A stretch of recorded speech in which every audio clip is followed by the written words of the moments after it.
നമസ്കാരം. കേരളത്തിലെ 13% പ്രദേശങ്ങളും ഉരുൾപൊട്ടൽ ഭീഷണിയിലെന്ന് പഠന റിപ്പോർട്ട്. കേരള ഫിഷറീസ് സമുദ്ര പഠന സർവകലാശാലയുടേതാണ് റിപ്പോർട്ട്. 2017 മുതൽ 2020 വരെ ബഹിരാകാശ നിരീക്ഷണത്തിലൂടെ ഡീപ് ലേണിംഗ് ടെക്നോളജി ഉപയോഗിച്ച് നടത്തിയ പഠനം വഴി കേരളത്തിന്റെ ഉരുൾപൊട്ടൽ സാധ്യതാ ഭൂപടം തയ്യാറാക്കി. ഇടുക്കി, പത്തനംതിട്ട, പാലക്കാട്, മലപ്പുറം, വയനാട് ജില്ലകളിലാണ് ഭൂരിഭാഗം പ്രദേശങ്ങളും.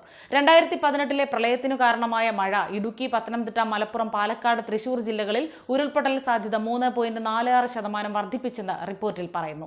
ഹൈറേഞ്ചുകളിൽ സമുദ്രനിരപ്പിൽ നിന്ന് 600 മീറ്ററിന് മുകളിൽ ഉയരത്തിലുള്ള ഭാഗത്ത് 31% ഉരുൾപൊട്ടൽ ഭീഷണിയിലാണ്. ഇതിൽ 10 മുതൽ 40 ഡിഗ്രി വരെ ചരിവുള്ള പ്രദേശങ്ങളിൽ ഭീഷണിയുടെ തോത് വലുതാണ്. കുഫോസിലെ climate variability and aquatic ecosystems വിഭാഗം മേധാവി ഡോക്ടർ ഗിരീഷ് ഗോപിനാഥിന്റെ നേതൃത്വത്തിലായിരുന്നു ഗവേഷണ വിദ്യാർത്ഥിയായ AL അച്ചുവും പങ്കെടുത്തു. ഉരുൾപൊട്ടലിന് 2 കാരണങ്ങളാണ് പ്രധാനമായും ഉള്ളത്. 1 conditioning factors, 2 triggering factors. Conditioning ഫാക്ടേഴ്സിൽ ഭൂമിയുടെ ചരിവും മണ്ണിന്റെ കനവും മണ്ണിന്റെ ഘടനയുമാണ് ഉരുൾപൊട്ടലിന് കാരണമാകുന്നത്.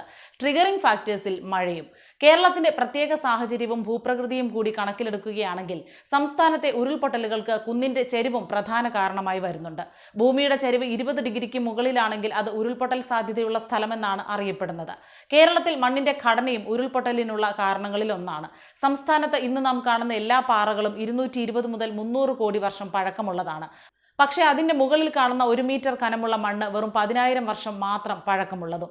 അതുകൊണ്ട് തന്നെ നല്ലൊരു മഴ പെയ്താൽ ഈ മണ്ണ് ഊർന്നിറങ്ങി വരാനുള്ള സാധ്യത കൂടുതലാണ്. കേരളത്തിലെ ഉരുൾപൊട്ടലുകളിൽ 65% നടക്കുന്നത് റബ്ബർ എസ്റ്റേറ്റുകളിലാണ്.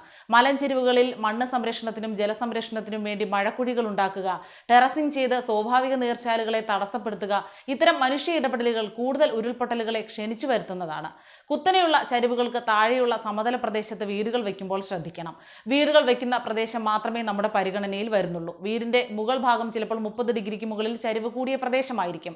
മനുഷ്യന്റെ ഇടപെടലുകൾ കൊണ്ട് മലയ്ക്ക് വിള്ളലുകൾ വീണിരിക്കുന്നു, പുഴയ്ക്ക് വീതി കുറഞ്ഞിരിക്കുന്നു. ആഗോള താപനത്തിന്റെ അനന്തരഫലമായി പേമാരി പെയ്തിറങ്ങുമ്പോൾ അത് താങ്ങാൻ മലകൾക്കോ പുഴകൾക്കോ കരുത്തില്ലാതായിരിക്കുന്നു. കാലം തെറ്റി പെയ്യുന്ന കാലവർഷവും ഒരു മൺസൂൺ കാലത്തേക്ക് ഒന്നിച്ചു പെയ്യാനുള്ള മഴ ഒരാഴ്ച കൊണ്ട് പെയ്തിറങ്ങുന്നതും പ്രതിരോധിക്കാൻ കേരളത്തിന് സാധിക്കാതെ വരുന്നതിന് പിന്നിൽ നമുക്കുള്ള പങ്ക് വിസ്മരിച്ചുകൂടാ.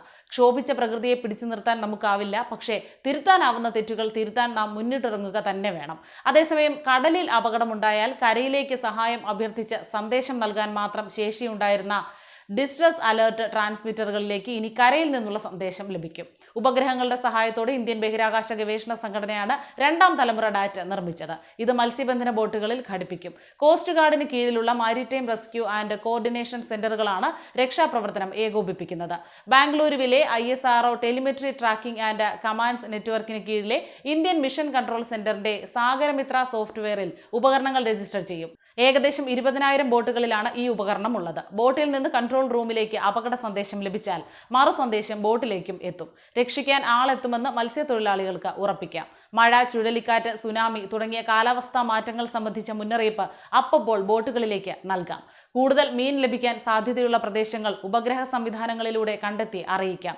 തൊഴിലാളികളുടെ ഇന്ധനവും സമയവും ലാഭിക്കാനും വരുമാനം വർദ്ധിപ്പിക്കാനും കഴിയും.